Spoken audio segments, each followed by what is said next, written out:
What's your level of concern right now about broader economic damage, be it in Canada or globally, with the war in Iran and oil price shocks that we've been seeing over the last week? Yeah, well, very closely. The longer this goes on, the greater the disruptions in energy markets, and you're right, in oil markets. Very importantly, natural gas markets. 20% of global LNG supply is now trapped in the Gulf, so that will have knock-on effects, particularly in Asia. We are seeing the implications of this for fertilizer, for example. So there is ultimately down the chain around the world potential impacts in fertilizers, food prices, planting, some other sectors, critical minerals development related to. Anyways, there are a series. The longer it goes on, the greater the dislocation, the greater knock-on effects, the greater global economic impacts, without question. And from a Canadian perspective, we have strengths, many strengths, including the fact that we are a net energy exporter. So there is some offset to Canada because of this. But a world where the global economy is slower, that affects us.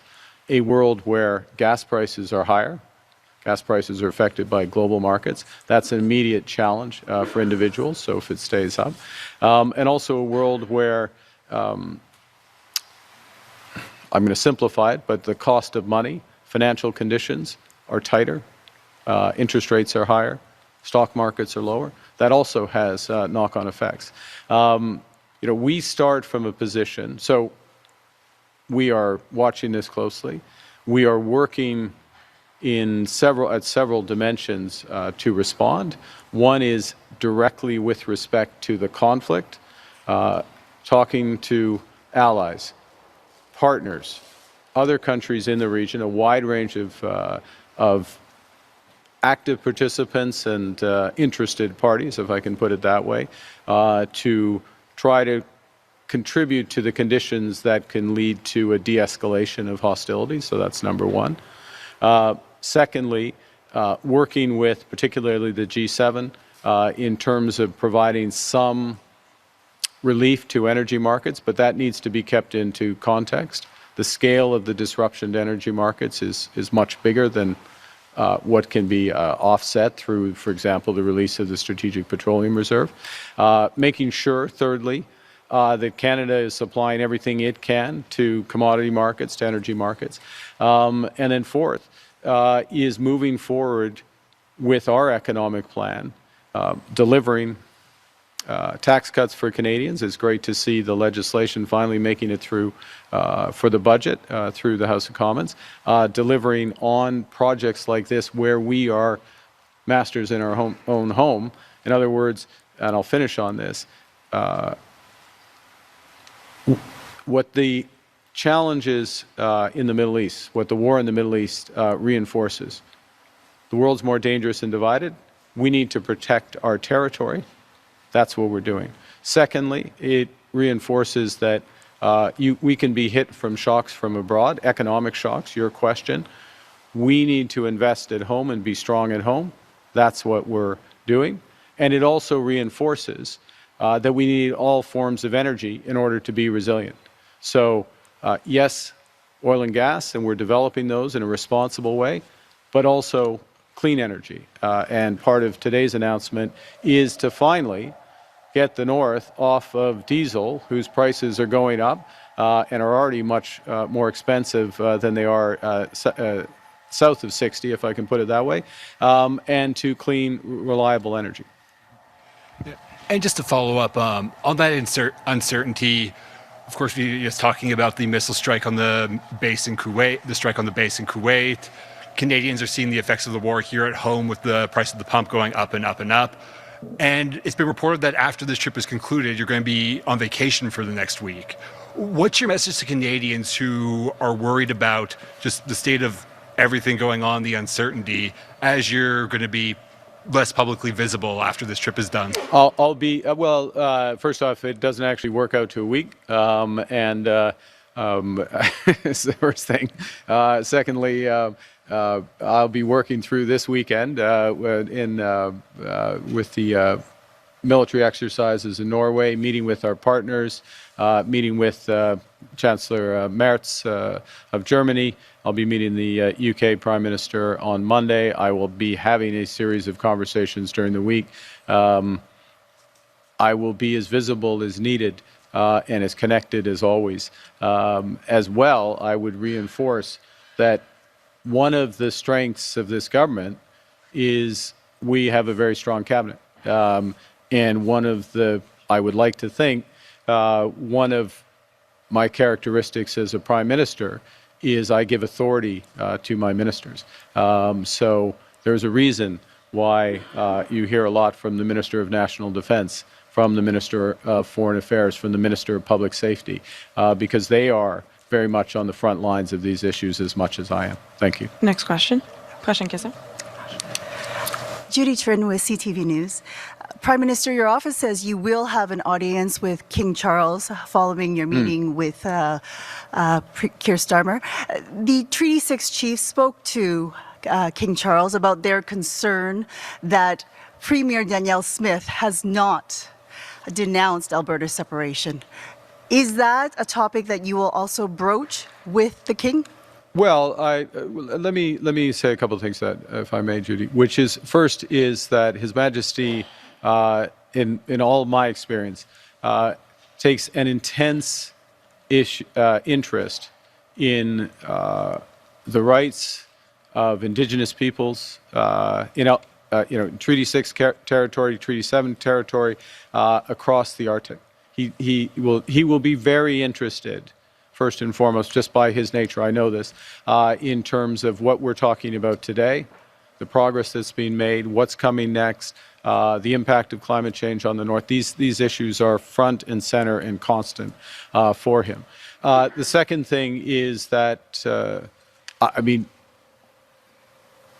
it is, there will be a form of readout of the discussion that we have. I don't want to prejudge the discussion that we have. He had quite a fulsome discussion with the Treaty 6 chiefs, I know, in the last 48 hours, and there are many subjects for him and I to raise. Thank you. Follow up. In regards to your announcement today and this focus on defense investments and this strategy, can you give us a little insight as to why there is not more investment on housing, schooling, education for people in the North, for Indigenous communities that lack these resources? And when you head over to Norway and you meet with the Nordic Five, you will see that they have fantastic housing. Nuuk has 6 hospitals. They are Arctic communities. Why is it that Canada doesn't have those resources?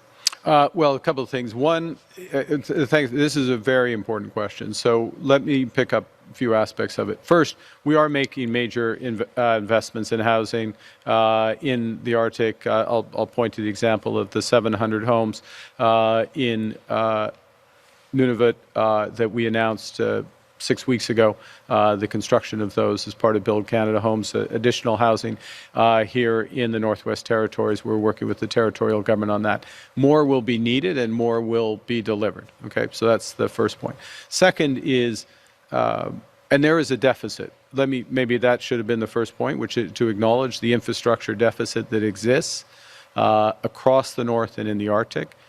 And this government is determined to close that deficit meaningfully. So that's why within the first few days I was in Iqaluit. That's why we're here. That's why I was in Fort Smith a few months ago.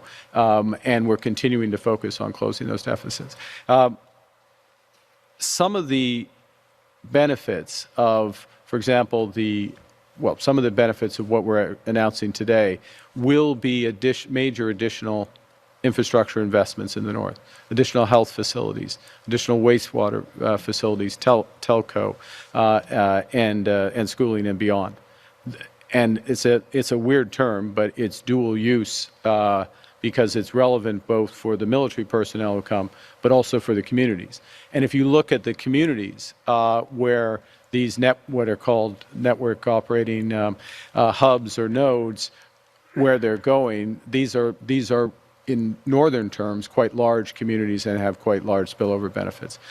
Your question's well motivated. We've got a big gap to make up. This government is focused on closing that gap, just like we're focused on closing the gap on the military side and our sovereignty as a whole. Next question. Prochaine question. Hi. The MOU with Alberta set an April 1 deadline for agreements on carbon pricing, methane equivalency, and the Pathways carbon capture system. How are those talks going? Do you expect to meet the deadline? And how much closer is Canada to a new oil pipeline and the Pathways system? All important questions. We're absolutely engaged in talks. I think, and they're all. I'm glad you raised all of those issues. There's a few more, but those issues are all absolutely interconnected. So you kind of can't solve one without solving the others, or I should say, finalize the agreements around one without the others. So we're engaged in moving those forward. I would point to the cooperation agreement, which we announced with Alberta in the last few days, as an example of there's goodwill on both sides. We're working forward, and we're committed to meet the deadline. More work to do, though, between now and then. Thank you. Next question. I just want to go back to this announcement, and I'd like more details on how you can guarantee construction on these major projects when they've only just been brought forward to the APO. So if you could share some more details on that, and then just a little bit of information on what the cost of some of these major projects would be.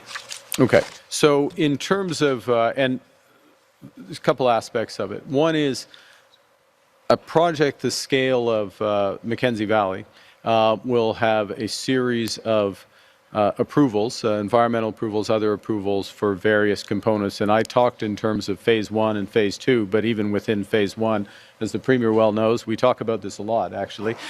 There's various components of phase 1, some of which are more ready than others in terms of process, in terms of rights holder participation and benefit from them. So we can move forward on those as we're finalizing environmental assessments and others for the other components. That's first thing. The second thing, I'm going to widen your question for a second because I want to raise a fundamentally important issue, which is that the scale of what we're talking about with the military investments, these network operating hubs and nodes, and these major projects is enormous. And so there's a need to sequence and augment the construction capacity in the north, right? So one of the things we collectively have to do is make sure, first and foremost, the people of the north are benefiting for the construction. They're engaged, they're in it, they're part of it, but also that the equipment is available, it's in the right place at the right time, and it's sequenced across a very vast land. So there is a huge project management element to all of this for each project, but then it as a whole. And then in terms of the dollar values of the projects, if I'm going to simplify, there's more detail in the background which you'll get, or if you haven't received it already, but I'm going to simplify that the military components of this, $32 billion plus a bit more for dual use runways, for example, in Rankin and others. So effectively $35 billion. Again, more detail will be provided out.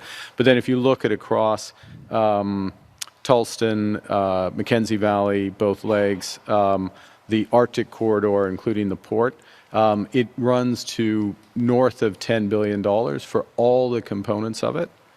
Phase 1, phase 2, bringing everything back. If you think of everything ultimately being connected back here to Yellowknife, plus the ports, plus the hydro, which also gets connected back to Yellowknife. So it runs in that order of magnitude. At this stage, final point, which is that, as you say, well, let me just make the point. At this stage of the process, some of those estimates will become more refined because, you know, you're not at a final investment decision point, but those are the orders of magnitude. We'll have time for one last question and follow-up. Dernière question, une question de suivi. Hi, Prime Minister. Murray Brewster with CBC News. Murray. CBC News. Murray. The large portion of today's funding is coming out of the envelope that was set aside for NORAD modernization. And you have a number of other projects that are going on under NORAD modernization. The initial estimate was $38 billion for NORAD modernization. Is there going to be a bigger bill for NORAD modernization? I think the way I'd answer that is, first, absolutely right in terms of your premise of your question. And I'm going to observe, this wasn't your question, but there's a difference between setting aside money and actually getting the plans and actioning. And so it's not like announcing that we're going to modernize NORAD is the same thing as identifying these hubs and actually starting the RFP process and moving forward on them, which is what's necessary. The second point is from the threat environment is constantly evolving. And that's a threat environment that very much implicates NORAD, as the Minister of National Defense rightly says, our sort of continental shield defense. So we will be constantly updating what we need. Sometimes we won't need expensive systems that we thought we need because things have moved in a different direction. Sometimes we'll need new systems, and we'll be updating those through updates to the defense and strategy, but also through the budget process. So as of now, we're spending money. We are now allocating money that had been set aside for specific projects as described. If we have to do additional spending in those regards, additional fiscal cost, you will absolutely be the first to know. You'll be you might be amongst the first to understand it, Murray, because you spend all the time on it. But, okay, sorry. And one quick follow-up. You're meeting with the German Chancellor and the Norwegian Prime Minister. Do you expect to talk submarines? Well, that's an important question. So we're in a phase of that process. The short answer is no.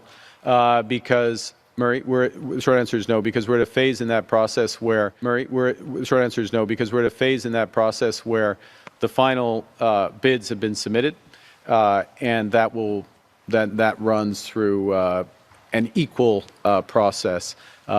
This is very much this is an important exercise this weekend. The Minister of National Defense will be with me, as will Secretary of State. This deeper coordination of our forces, lessons learned, how best to defend the Arctic in the new environment. Obviously, German Chancellor, myself, will have an opportunity to discuss broader geopolitical issues. I look forward to that. And as well, on Sunday morning, there is a meeting of effectively the Nordic Council, the 5 Nordic nations, plus Canada, and a series of opportunities to deepen cooperation there. So all of that is important, and for someone who asked about my holiday plans, I'd note that that's what I'm doing on Saturday and Sunday, and I hope you're going to be with me, so we can do it together. All right. Thank you, Prime Minister. Thank you very much. Merci beaucoup. Thank you. C'est ce qui m'a fait notre conférence de presse. C'est pas notre press conference.